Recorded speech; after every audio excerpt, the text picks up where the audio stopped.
मिट्टी के घर में सासू माँ शारदा झाड़ू और डस्ट पैन लेकर घूम रही होती है। तभी पोता हरीश और पोती भव्या अपने अपने स्कूल बैग लेकर हॉल में आते हैं और शारदा को देखते हैं। दादी, घर में थोड़ा भी कचरा नहीं है, फिर भी आप ये सब लेके पूरे घर में क्यों घूम रही है? घर में भले ही कचरा ना हो, पर तुम दोनों तो इसी घर में रहते हो ना। आपका कहने का क्या मतलब है दादी? और क्या कहे, तुम और तुम्हारी बहन पूरे घर में कचरा फेंकते रहते हो, यही कहना चाहती हूँ मैं। तुम लोग दोनों स्कूल जाओगे तब जाके घर ठीक ठाक कर पाऊंगी मैं। हम स्कूल तो तब जाएंगे ना दादी, जब आप हमें नाश्ता बना देंगी। नाश्ता ले आइए ना दादी। हाँ दादी, आप ये सब सामान रखिए और माँ को कहिए कि वो हमारे लिए नाश्ता बना दे और हमें वो खिला दे। इस तरह वो कह ही रहा था, तब तक अनामिका किचन से गर्मा गर्म डोसा बना के उनके लिए लेकर आती है। बच्चे आओ, आके यहाँ बैठ जाओ। इस तरह कहने पे हरीश और भव्या आके दोनों सोफे पे बैठते हैं। शारदा फिर से पूरे घर में घूमने लगती है। 25 साल की उम्र की खूबसूरत कीर्ति, पर वो अनाथ थी। वो अपने कॉलेज में ढूंढ रही थी गणेश को। उसी दौरान कीर्ति गणेश का दोस्त शेखर से मिलती है। शेखर, गणेश कहाँ है बता सकते हो क्या प्लीज? नहीं कीर्ति, तुम्हारे और गणेश के लिए लाइफ सेट नहीं है। वो मैं देख लूंगी शेखर। लास्ट और फाइनल बार एक बार मैं गणेश से बात करना चाहती हूँ। कहाँ है वो, एक बार प्लीज बताओ। वो अपने कमरे में है, लो कमरे की चाबियाँ। इस तरह कहकर वो रूम की चाबियाँ देता है। कीर्ति चाबियाँ ले लेती है। मतलब गणेश कमरे के अंदर है और तुम बाहर से चाबी लगा के आ गए हो? हाँ कीर्ति, उसी ने ऐसा करने को कहा। इतना कहकर शेखर वहाँ से चला जाता है। कीर्ति बिना देर किए हुए कार में बैठ के सीधा शेखर के कमरे में आती है। आके दरवाजा खोलती है। देखती है कि गणेश खिड़की के पास बैठकर पढ़ाई कर रहा है। गणेश को लगता है कि शेखर आया है। ऐसा सोचकर गणेश कहने लगता है, शेखर, पूरे कॉलेज में कीर्ति मुझे ढूंढ रही होगी ना? वो शेखर के कमरे में भी आ गई है अब। इस तरह कहने पे गणेश पलट के देखता है। कीर्ति दरवाजे के पास खड़ी थी। कीर्ति, तुम हो? तुम मुझे कैसे ढूंढ ली? चीटर, शेखर तुम्हारे आंखों के आंसू में बह गया और कमरे का चाबी ही दे दिया। इस तरह कहने पे कीर्ति को बड़ा गुस्सा आता है और वो गणेश के पास आके उसे एक थप्पड़ लगाती है। सॉरी कीर्ति। पागल हो गए क्या? क्यों गणेश, मेरे प्यार को क्यों अवॉइड कर रहे हो? मैं कहूँगा नहीं कीर्ति, मैं तुम्हें अपना घर ले चलूंगा। मेरी घर की परिस्थिति देखने के बाद तुम्हारी सोच बदल जाएगी। तो कब हम चल रहे हैं? कल। अच्छा ठीक है, आई लव यू गनी। इतना कहकर कीर्ति वहाँ से चली जाती है। उधर घर के बगीचे में खटाल जैसा बना हुआ था। वहाँ पे गाय रखी हुई थी। उन्हें प्रसाद पाइप के पानी से नहला रहे थे। अनामिका बच्चों को लेकर उनके पास आती है। पिताजी, मैं बच्चों को लेकर उनके स्कूल जा रही हूँ। मैंने चावल सब्जी बना रखा है, भूख लगे तो लेके खा लीजिएगा। ठीक है बहू, बच्चों को लेकर सावधानी से जाना। ठीक है पिताजी। बच्चे, दादाजी को बाय कहो। इस तरह कहने पे हरीश और भव्या प्रसाद को बाय कहते हैं। बहू, तुम्हारी सास क्या कर रही है? हर दिन की तरह काम काज पिताजी। इसका मतलब है झाड़ू और डस्ट पैन लेकर वो पूरे घर में घूम रही है। हाँ पिताजी। तुम्हारी सास न कभी समझेगी ना कभी सीखेगी, अकल ही नहीं है। माँ तो वैसी ही है ना पिताजी।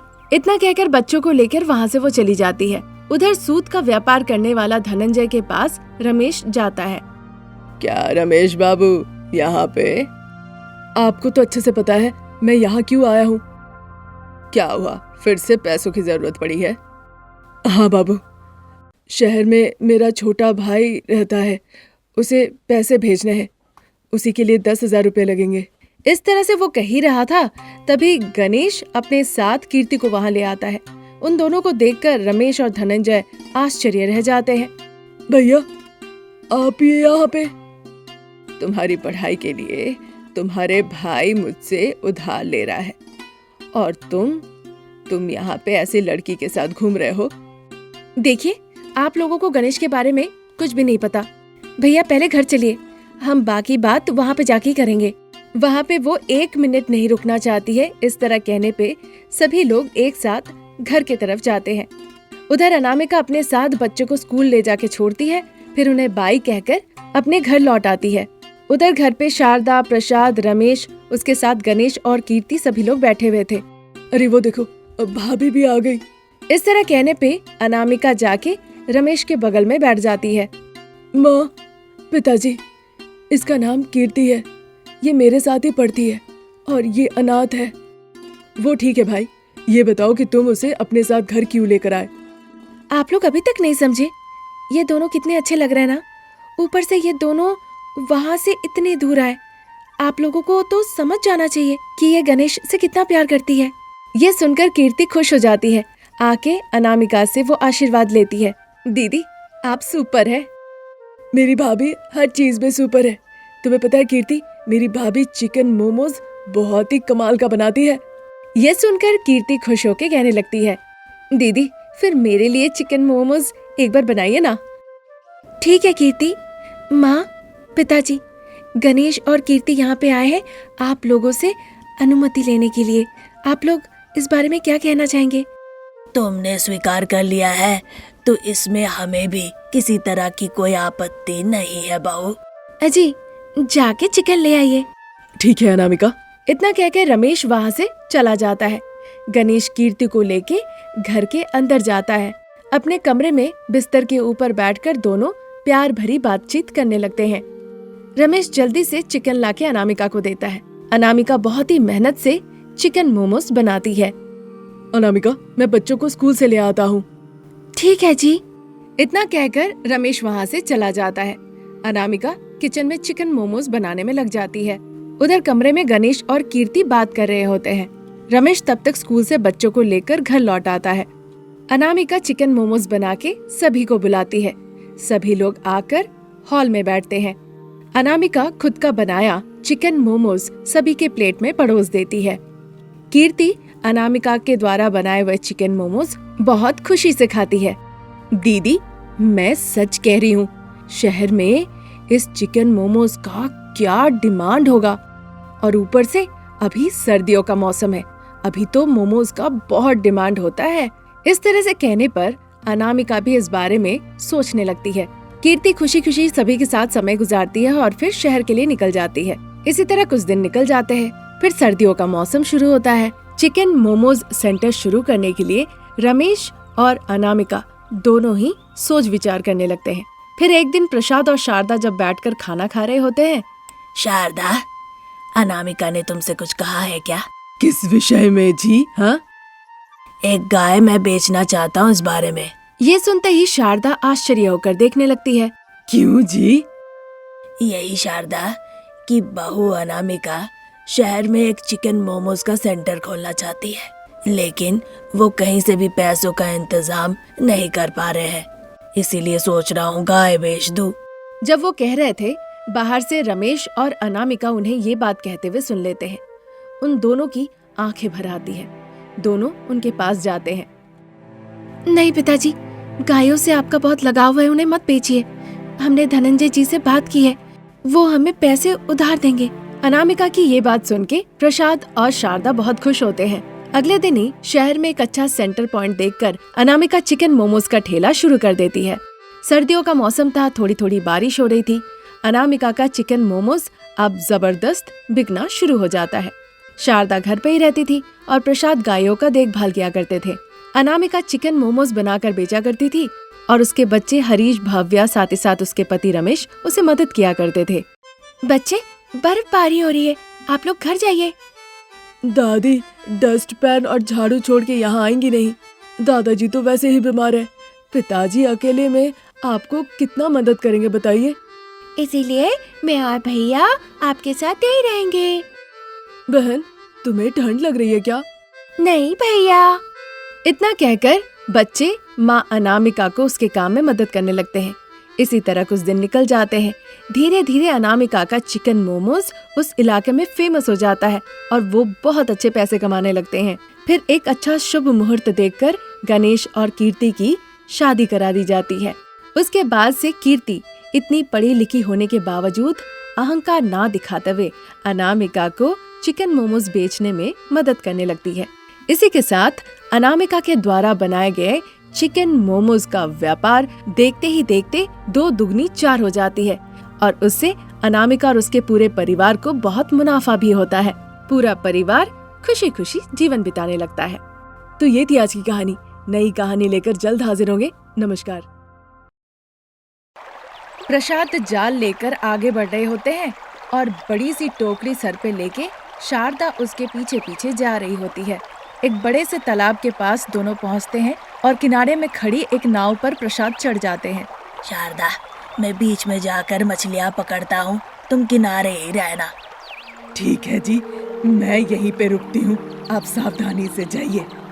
इस तरह कहने पर प्रसाद अपने जाल के साथ नाव में चढ़कर झील के बीचों बीच चले जाते हैं। तभी एक मगरमच्छ जो झील में रहता था वो नाव के पास आकर उछलकर नाव के अंदर चला जाता है।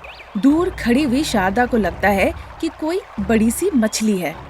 लगता है आज मेरे पति की किस्मत बहुत अच्छी है। जैसे ही आज वो नाव लेकर गए, एक बड़ी सी मछली खुद ब खुद कूद के नाव में चली गई। इधर शारदा ये सोचकर खुश हो रही थी, उधर प्रसाद नाव के अंदर उस बड़े से मगरमच्छ को देखकर बहुत ज्यादा घबरा जाते हैं। प्रसाद को देखकर मगरमच्छ अपना बड़ा सा मुंह खोलता है। प्रसाद डर के मारे तालाब में कूद जाते हैं। शारदा को दूर से कुछ समझ में नहीं आ रहा था। वो देख रही थी और असमंजस में थी। अरे ये क्या, बड़ी सी मछली आकर नाव में गिरी, फिर ये तालाब में क्यों कूद गए? तो क्या जाल कहीं नीचे अटक गया? इस तरह वो प्रसाद को देखकर सोच रही थी। तभी नाव में जो मगरमच्छ था वो भी पानी में कूद जाता है। प्रसाद तेजी से तैरने लगते हैं और नदी के किनारे तक पहुंचने की कोशिश करने लगते हैं। जब वो तैर के आने की कोशिश कर रहे होते हैं, मगरमच्छ भी तेजी से तैरने लगता है प्रसाद को पकड़ने के लिए और उसे खाने के लिए। उधर ऑफिस में सिक्योरिटी गार्ड के तौर पे काम करने वाला रमेश के लिए उसकी पत्नी अनामिका लंच बॉक्स लेकर आती है। आज लेट हो गया अनामिका। मैं सब्जियां लेने के लिए बाहर गई थी ना, इसीलिए देर हो गई। पर अभी तो लंच का ही टाइम है ना। वैसे तो तुम हर दिन 12 बजे तक आ जाती हो, आज आधा घंटा लेट था इसीलिए कहा। घर पे सिर्फ 4 लोग हैं और चारों के लिए अलग अलग पकाने होते हैं। माँ पिताजी के लिए मछली, बच्चों के लिए सब्जी फ्राई, आपके लिए भुजिया और दाल, मेरे लिए चटनी। फिर बिना लेट हुए कैसे चलेगा, आप ही बताइए। ठीक है, अब तुम घर जाओ। उसके बाद अनामिका वहाँ से घर की तरफ रवाना हो जाती है। उधर प्रसाद जब तक तालाब किनारे तक पहुँचते हैं तब तक मगरमच्छ आके उनका पैर पकड़ लेता है। ये देखकर शारदा बहुत डर जाती है, घबरा जाती है। उसे समझ में नहीं आता है कि उसे क्या करना चाहिए। उधर मगरमच्छ प्रसाद के पैर को पकड़कर खींचने लगता है। प्रसाद दर्द बर्दाश्त नहीं कर पाते हैं। शारदा, जल्दी से एक पत्थर उठा के ले आओ और इस मगरमच्छ पे फेंको। अच्छा ठीक है जी। ऐसा कहकर शारदा चारों तरफ देखने लगती है। शारदा जल्दी से जाके एक बड़ा सा पत्थर उठा के ले आती है और उस मगरमच्छ के ऊपर फेंक के मारती है। तब जाके मगरमच्छ प्रसाद का पैर छोड़ के तालाब के अंदर वापस चला जाता है। प्रसाद के पैर में बहुत ज्यादा चोट लगती है, पैर से खून बहने लगता है। जल्दी से फोन करके शारदा रमेश को पूरी बात बताती है। आधे घंटे के बाद प्रसाद अस्पताल के बेड में लेटे हुए होते हैं। उनके पैरों में बड़ा सा बैंडेज बांधा हुआ होता है। इधर शारदा, रमेश, अनामिका तीनों बहुत घबराए हुए होते हैं। तभी डॉक्टर साहब वहाँ पे आते हैं। क्योंकि मगरमच्छ का दांत बहुत अंदर तक गया था, इसीलिए दवा का भी असर थोड़ा धीरे धीरे होगा। थोड़ा वक्त लगेगा, आराम करने की बहुत जरूरत है। चलने के लिए एक छड़ी की मदद ले सकते हैं। इस तरह कहने पर तीनों डॉक्टर साहब को नमस्ते कहकर प्रसाद को अपने साथ घर लेके चले जाते हैं। इस तरह 1 हफ्ता निकल जाता है। रमेश जो सिक्योरिटी गार्ड के तौर पे काम करता था, काम पे जाने के लिए वो तैयार हो रहा होता है। तभी उसके पास सास शारदा और बहू अनामिका आती है। उन्हें देखकर रमेश, सास बहू क्यों आई हो? मैं अच्छे से समझ रहा हूँ, चाहे तुम लोग कुछ भी कहो, पर मैं नहीं मानने वाला। मैं मछली पकड़ने कतई तालाब नहीं जाऊंगा। ऐसे कहोगे तो कैसे चलेगा? आज तक तुम्हारे काम में कभी नहीं आई, पर अब आ रहे हैं तो तुम समझ सकते हो कि हमारी परिस्थिति क्या है। हाँ जी, एक बार सोचिए ना, क्यों माँ पिताजी आपको बार बार मछली पकड़ने के लिए तालाब जाने को कह रही है। हाँ, वो मैं सोचूंगा, पर अभी जाके तुम मेरे लिए लंच बॉक्स लेकर आओ। जब तक आप साफ साफ नहीं बताएंगे, मैं लंच बॉक्स नहीं लाऊंगी। अनामिका जब जिद करने लगी तो रमेश को बड़ा गुस्सा आ गया। अनामिका, तुम चाह रही हो क्या कि मैं तुम्हें कस के एक थप्पड़ लगाऊं? हाँ, मारना है मारिए, पर मछली पकड़ने आप जाइए। अनामिका जब ऐसा कह रही थी तब छड़ी के सहारे चलते हुए प्रसाद उनके पास आते हैं। शारदा, अनामिका, तुम लोग जाके अपना काम करो और बेटे को परेशान मत करो। उसे अपना पसंदीदा काम करने दो। तुम लोग जाओ। इस तरह प्रसाद के कहने पर शारदा अनामिका बिना कुछ कहे वहाँ से चुपचाप चली जाती है। बेटा रमेश, तुम ज्यादा सोचो नहीं, जाओ अपने काम पे जाओ। इतना कहकर प्रसाद वहाँ से चले जाते हैं। अनामिका किचन में जाके लंच बॉक्स पैक करने लगती है। शारदा प्रसाद जाके सोफे पे बैठते हैं। रमेश तैयार होके हॉल में आता है। रमेश को देखकर अनामिका लंच बॉक्स लेकर वहाँ पे आती है। पिताजी, माँ, मैं ड्यूटी पे जा रहा हूँ। ठीक है बेटा, संभल के रास्ते में जाना। संभल के जाना। अनामिका, बच्चे स्कूल से आने के बाद उन्हें ट्यूशन भेज देना। चाहे वो जितना भी रोए, तुम उन्हें बिना भेजे रहना नहीं। अच्छा ठीक है जी। इतना कहकर रमेश वहाँ से चला जाता है। शारदा, जाके घर के कागजात ले आओ। अभी कागजात की क्या जरूरत है जी? इसे गिरवी रख के सुदर्शन को पैसे देने होंगे।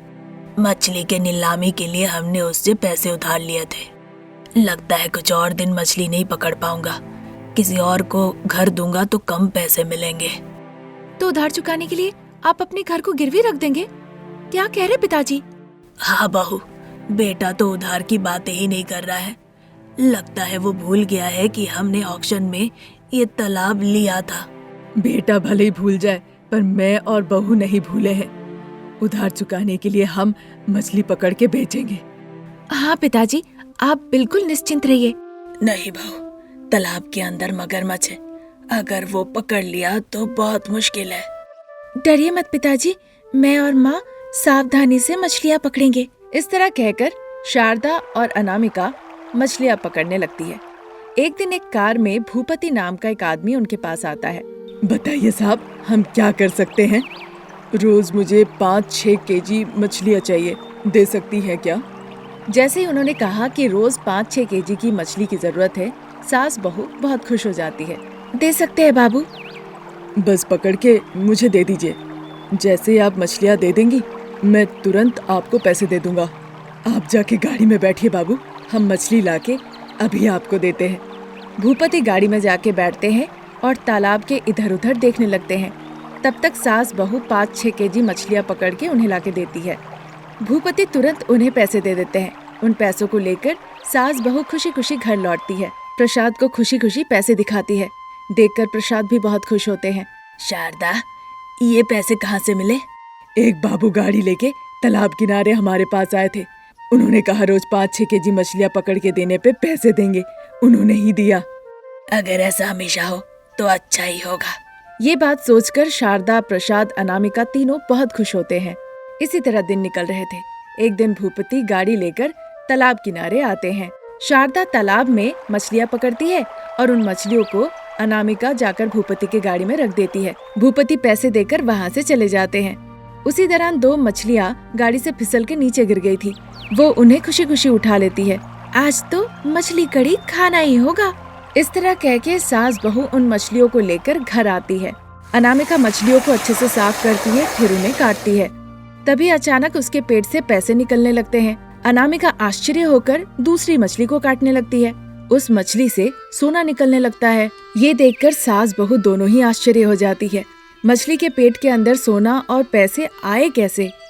ये सब देखकर उन्हें लगने लगता है कि जरूर कुछ गड़बड़ है। ये सब सोचकर वो पुलिस स्टेशन जाती है और पुलिस को पूरी बात खुल के बताती है। उनकी बातें सुन के इंस्पेक्टर भी आश्चर्य हो जाते हैं। तुम लोग ये मत बताना कि तुम लोग मुझसे मिली हो, बस अपना काम करते रहना। इस तरह पुलिस ऑफिसर ने कहा। फिर एक दिन जैसे उन्हें कुछ पता ही ना हो, घूमते फिरते हुए वो तालाब के पास पहुंचते हैं। देखकर भूपति बहुत घबरा जाते हैं। इंस्पेक्टर साहब ने गौर किया। फिर वो सास बहू से पूछताछ करने के लिए वहाँ पे गए। सर, जब तक हम मछलियाँ पकड़ेंगे काफी लेट हो जाएगी। वो सर मछली का व्यापार करते हैं। हम जाके मछली उन्हीं की गाड़ी में रखेंगे। आप उन्हीं से पूछताछ कीजिए। इस तरह कहने पे इंस्पेक्टर साहब भूपति के पास जाते हैं। नमस्कार, आपका मछली का व्यापार है? हाँ, क्या आप देखना चाहते हैं? उत्सुकता से वो दरवाजा खोलते हैं। इंस्पेक्टर साहब को एक मछली दिखाई देती है। शारदा जी, इस मछली को काटिए जरा। उनके कहने पे शारदा एक मछली को काटती है। जैसे ही मछली को काटती है, उसके पेट से पैसे निकलने लगते हैं। तुरंत इंस्पेक्टर दूसरी एक मछली लेकर अनामिका को काटने को कहते हैं। अनामिका उस मछली को काटने जाती है तो उसके पेट से सोना निकलता है। ये सब देखकर भूपति वहाँ से भागने की कोशिश करने लगता है। इंस्पेक्टर तुरंत भूपति को पकड़ लेते हैं और जेल ले जाते हैं। तब तक भूपति की जेब से 2 मछलियाँ और बाहर निकल आती है।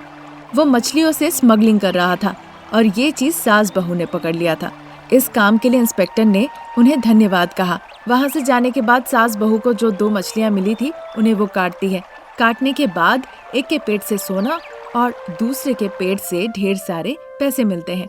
इतने दिनों से वो एक छोटे से घर में बड़े ही कष्टों के साथ जिंदगी गुजार रही थी, पर अब नए घर में खुशियों के साथ जिंदगी गुजारने लगते हैं।